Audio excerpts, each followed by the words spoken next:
This is the Ohio AgNet. It's Cab Cam time, and we're over in Union County at Bailey Heritage Farms. And joining us here we're joining him in his cab here, Patrick Bailey. Patrick, thank you so much for joining us here today for this Cab Cam, which is brought to you by Precision Agri-Services, Inc. More from them at precisionagriservices.com. Hey, Patrick, let's talk a little bit about how the spring been going for you so far. We're out here planting corn. Yeah, spring's been pretty wet and cold, I think, all across Ohio. We had probably rains every week since that second week of April. Things are finally drying out here. I know they still have a lot of wet fields up north and west of us, but things are pretty dry here. We were a little worried about that last storm that came through over the weekend, but we didn't get anything, so we're finally moving. And very spotty this last rain was just up in Hardin County, and those folks still holding off, but the soil pretty darn dry. Yeah, it's looking good. Drier than I thought it was going to be. And you were able to get some stuff in early, as you were talking about. How's that stuff doing?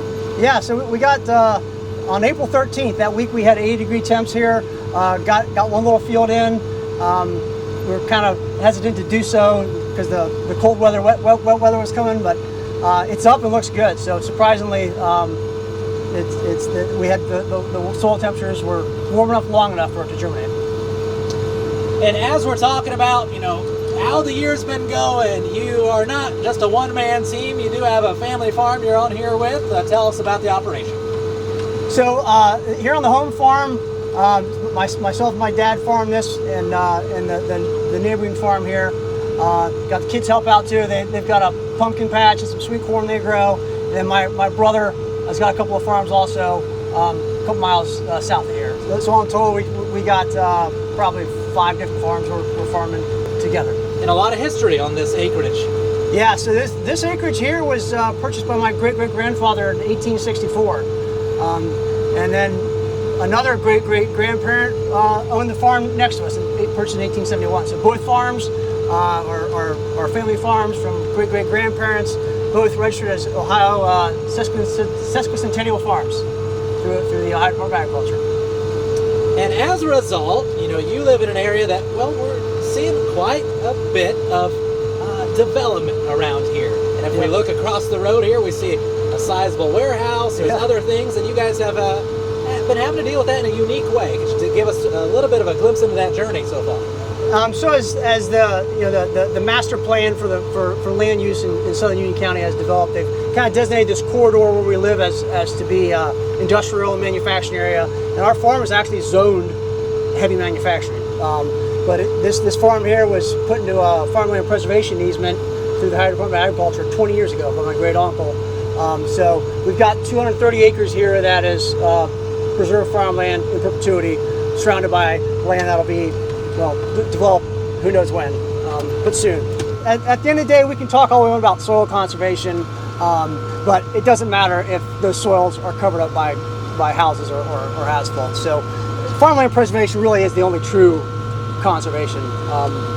Anything else is just temporary. There's some more information about some of that interesting times that they've been going through online at ohioagnet.com, and some recent stories there. Well, let's get back to talking about planting. Okay. In the Cab Cam here. What kind of equipment are we running out here? We've got a 12-row Kinsey 3600, and we're pulling it with our MX200 Case IH.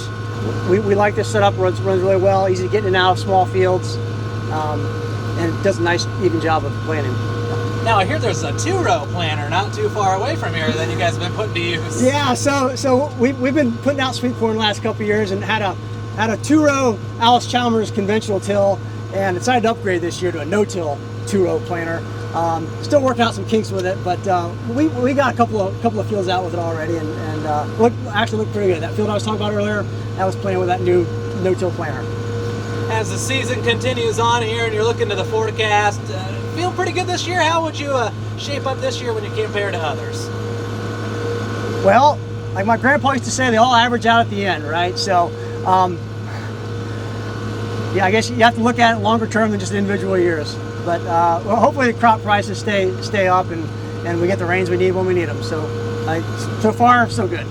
Allowing us to join him out here in his tractor cab, Patrick Bailey, Bailey Heritage Farms in Union County. They're planting corn today, and it's a nice one to do it. Best of luck to you guys, and thanks for letting us join you. All right, thank you.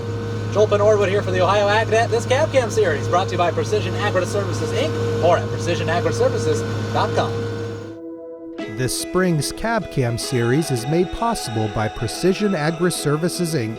Since 1994, Precision Agri-Services, Inc. has provided the best agronomic, environmental, ag technology, planter services, and planter products to farmers and agribusinesses.